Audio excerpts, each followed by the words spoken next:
taong bayan, basta kinutuban, may kalokohan.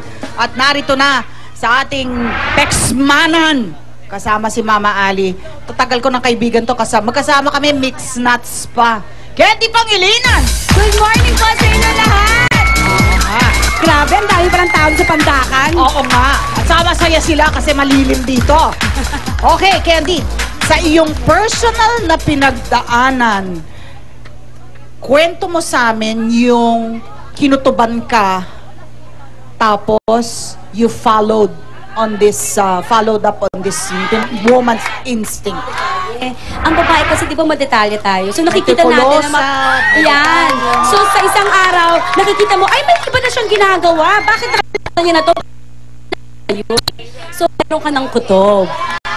Sabi sa akin, itong mga lalaki daw na to, hindi daw nila naiintindihan. Itong tinatawag nating woman's intuition na to. Tingin ko kasi, Tita Ale, yung totoo, binigay yan sa atin ng Diyos. Kasi bilang yung mga lalaki, mahilig nilang gawin yun.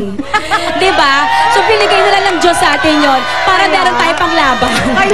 Alam mo kasi, ang men daw, men by nature are polygamous. Exactly. Ibig sabihin, hindi daw pwede sa isang babae lang, natural sa lalaki na hindi pwedeng isang babae lang. So, sinasabi mo, binigay ng Diyos sa atin to. Exactly. Kasi meron, di ba sabi mo nga, by nature, polygamous. At the same time, hindi nga ba parang normal na sa ating society, di ba kahit saan na ang lalaki, na mababae.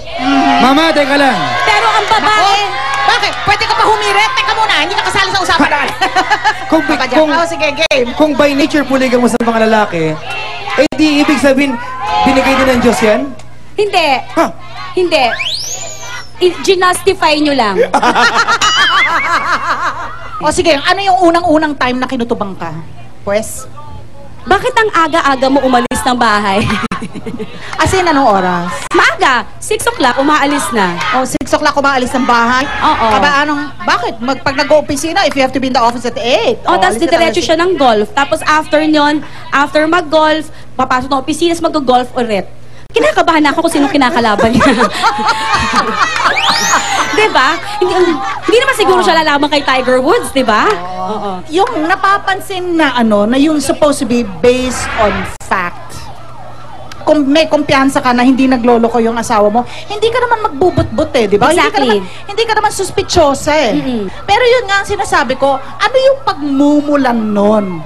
Masyado bang nagiging conscious sa kanyang personal hygiene all of a sudden? Saka yung biglang nag-aayos, biglang nag-gym, bago ang kulon. Bago ang kulon? Importante yun, yung bago ang kulon, tapos meron siyang certain brand na bigla siya nag-shift sa damit.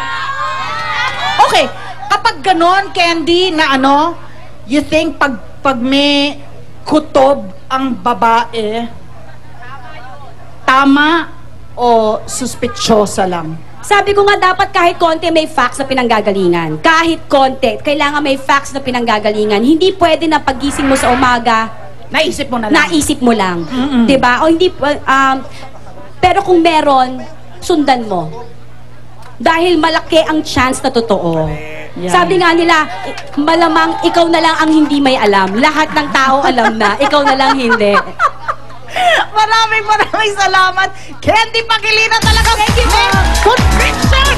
Ang kanyang mga talagang galing ramdam na ramdam ko, sister. Papa Jack!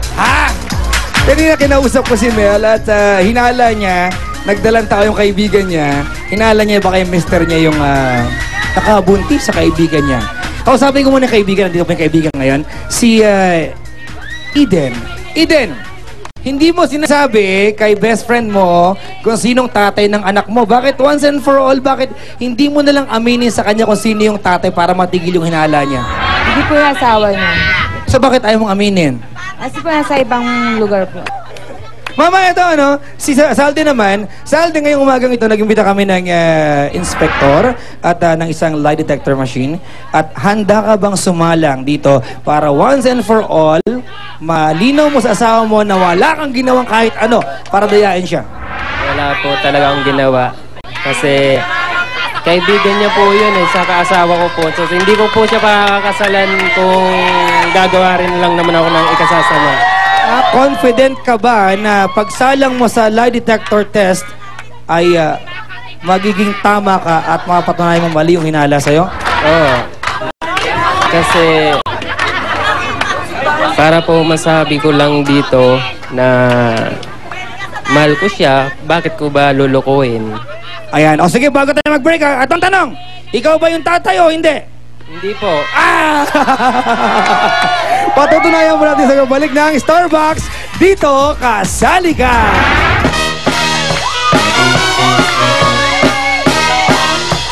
Nandito na ang original